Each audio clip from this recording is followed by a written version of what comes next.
Hi, I'm Sam Signore, and I'm a senior at Wake Forest, and I am the Forsyth County organizer for Roy Cooper's campaign for governor. So I was born and raised in McLean, Virginia, which is a suburb right outside of Washington, D.C. And I guess that really first jump-started my interest in politics, because I'd always, taken weekend field trips to Washington, D.C., and I'd always been relatively politically engaged growing up.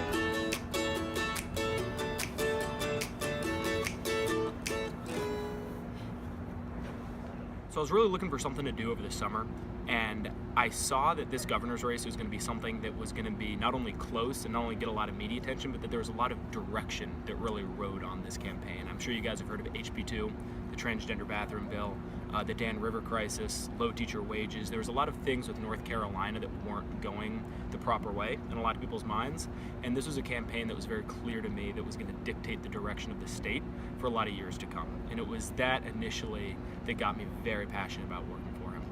I did not get to meet him for about a month and a half or so after starting work, so he was kind of this ominous figure that I worked for, who I had seen from afar as someone that did great stuff. What I learned from the campaign is how important relationship building is. I came into this thinking that it was going to be just like any other job, where you produce results and you get to put something on your resume and you learn a little bit about politics, but it was so much more than that. We had volunteers who were high school students who were there to complete their civics classes. We had young adults there to supplement their 9-to-5s, and we also had elderly folk there who were volunteering with us, trying to connect back with society, whether it be because their spouse passed away recently or because they'd become disengaged with their friends.